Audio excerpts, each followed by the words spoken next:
Kung gumamit ako ng gamot, yung mga pure na na antibiotic, halimbawa, pure doxycycline lang. Ayoko nung hindi ako nagamit ng mga combination na halimbawa, doxycycline, tiamulin, mga ganyan. Ako doxycycline lang. Amprolium kung amprolium, enrofloxacin, yun lang. Ayoko ng mga kasi may masamang yan effect yung mga ganyang mga combination. Para sa akin, mas gusto kong gamitin yung concentrated na antibiotic. Etong antibiotic na to, pares ko gamit. Kaya lang injectable yun sa akin. So ito, yung sa Phoenix naman, chlorphenicol.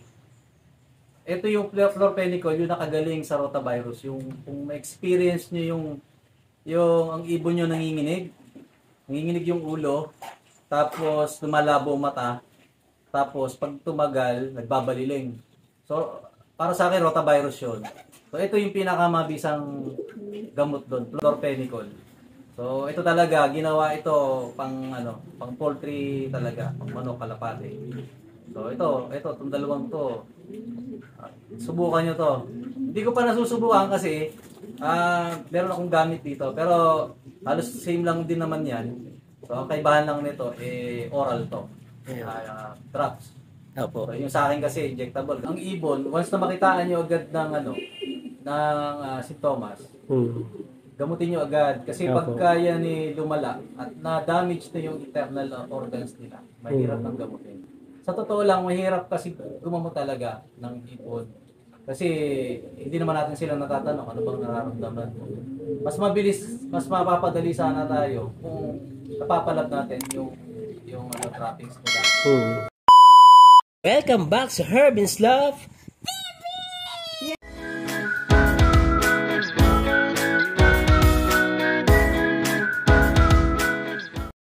Sir Richard, may mga na-encounter po ba kayong mga sakit dito sa mga loop or sa mga breeders? Paano nyo po, sir, ginagamot yung mga may sakit na ibon? So, katulad nung North, ang na-encounter namin na sakit noon yung coryza. Kung titignan mo, one eye cold siya, pero mahirap siyang gamutin. So, yun nag-research ako kung hindi talaga kaya ng mga ibang gamot na available dito eh.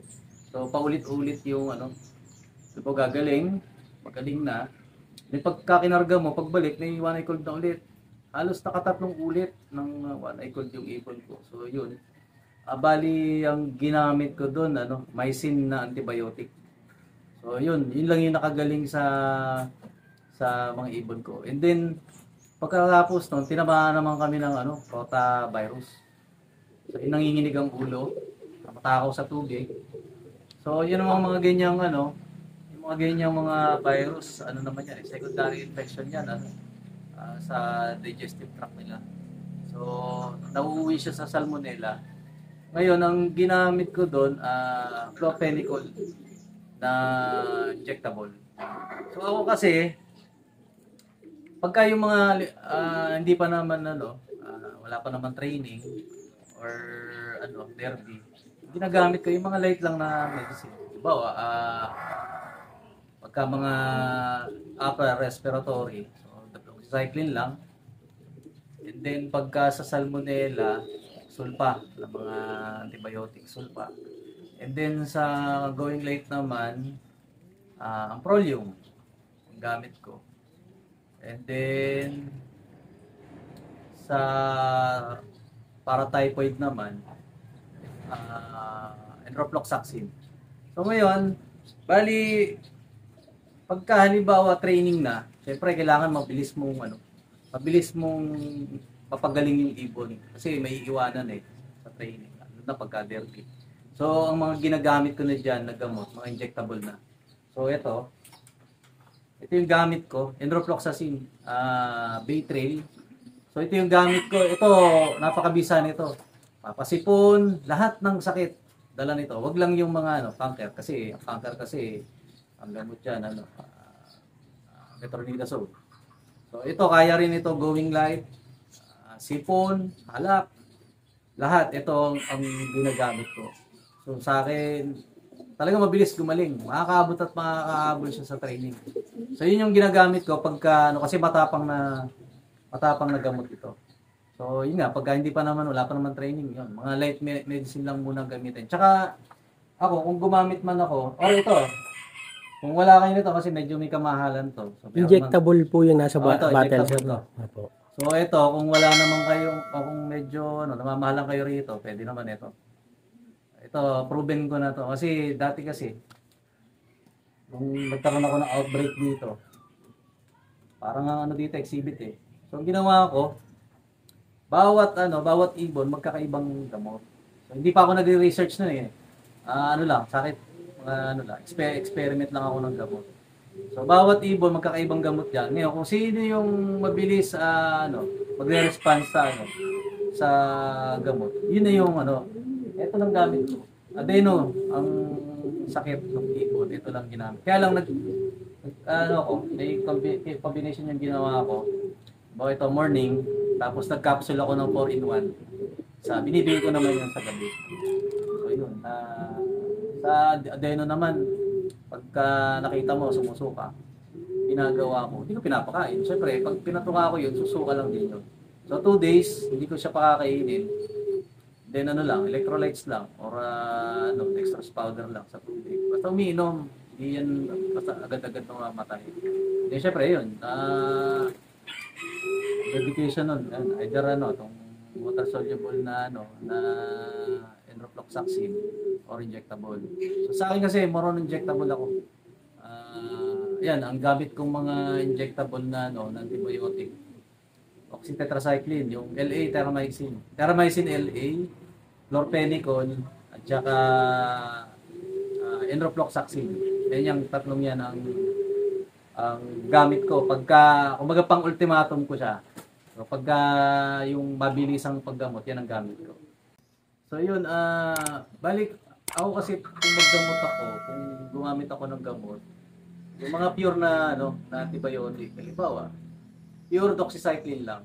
Ayoko nung hindi ako nagamit ng mga combination na halimbawa, doxycycline, tiamulin, mga ganyan. Ako doxycycline lang. Ang prolium, enrofloxacin, yun lang. Ayoko ng mga kasi may masamang effect yung mga ganyang mga combination na na gamot.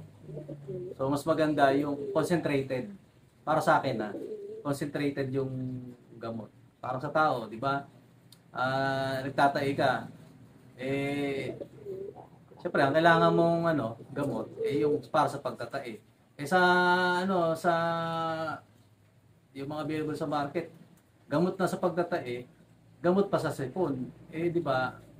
Dapat kung ano yung sakit, yun lang dapat yung gamitin na antibiotic. So, para sa akin, mas gusto kong gamitin yung concentrated na antibiotic.